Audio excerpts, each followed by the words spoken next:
Hello friends, good evening.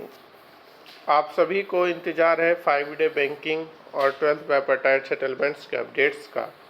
और recent में क्या अपडेट्स हुआ है और 5 डे बैंकिंग का क्या जो है अभी कहाँ तक पहुँचा है, ये इस पर मैं बात करूँगा इस वीडियो में।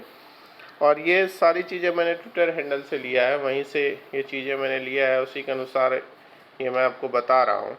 तो जैसा कि AIBOC के सेक्रेटरीट नाइन्थ ज्वाइंट नोट जो रिसेंट में भी आपका 9 से 11 के बीच में मीटिंग हुआ था, उसी में ये चीज़ें जो है उनके ट्विटर हैंडल से मैंने उठाई है। उसमें उन्होंने ये कहा है कि we are pleased to inform you that we have officially signed preliminary memorandum of understanding for 9th joint note. Fund allocation 17% का हुआ है, expenses distribution with a cap 3% basic audiences allowance का।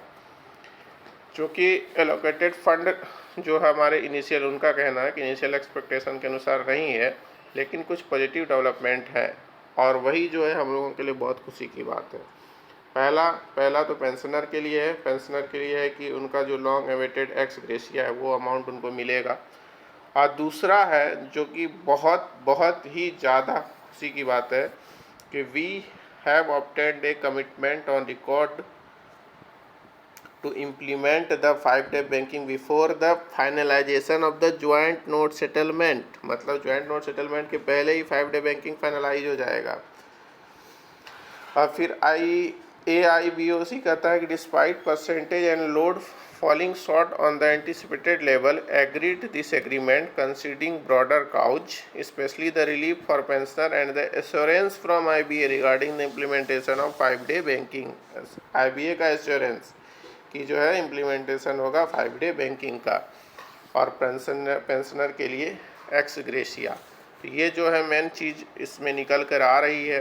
ये तो पॉजिटिव नोट है हम लोगों के लिए कि 5 डे बैंकिंग जल्द से जल्द लागू हो जाएगा।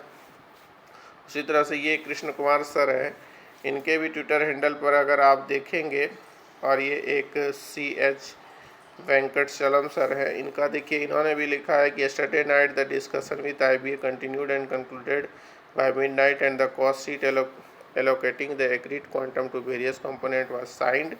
Ex gratia for pension also been decided.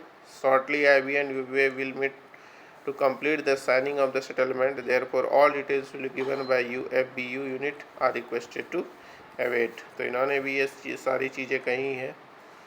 अब अगर इसमें जो है पेंशनर का, इसमें जो है 5 डे बैंकिंग की बात करें तो ये कृष्ण कुमार सर जो है, इन्होंने कहा है कि यस, कि sir we can expect 5 day banking from April 2024। तो यस का है। अब तो ये सारी चीज़ें जो है हमें तभी पता चलेंगी जब जॉइंट नोट साइन हो जाएगा। पेंशनर के बारे में है कि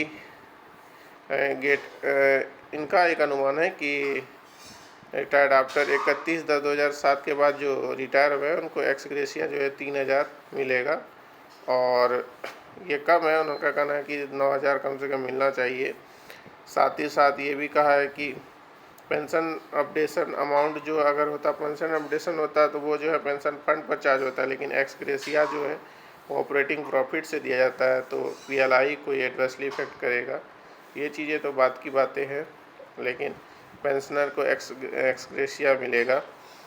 और साथ ही साथ कुछ लोग स्पेशल अलाउंस के बारे में भी पूछते हैं, तो उस पर भी इन्होंने कुछ बताया है कि अभी 3 स्लैब है ऑफिसर्स का। एक स्केल 3 का 16.4% है, स्केल 4 और 5 का 19%, स्केल 6 और 20% है। कि स्पेशल अलाउंस जो है 25 से 30% बढ़ेगा, अभी जितना है उससे 25 से 30%। तो ये भी चीज़ें स्पेशल अलाउंस के बारे में बताया है। तो मेन चीज़ जो यहाँ था वो 5 डे बैंकिंग था। तो 5 डे बैंकिंग के रिगार्डिंग में IBA का भी जो है आप जो है एश्योरेंस आ गया है। तो अब देखते हैं अब सारी चीज़ें कब तक लागू होती हैं। तो यही जो है अभी तक का लेटेस्ट अपडेट है। बाकी जैसे चीज़ें और ये जॉइंट नोट का जब वो आएगा पूरा डॉक्यूमेंट, तभी हमें पता चल पाएगा क्या क्या हुआ। तो यही अपडेट है रिसेंट में। बाकी आप लोग अगर कुछ अपडेट है तो वो भी बता सकते हैं। धन्यवाद।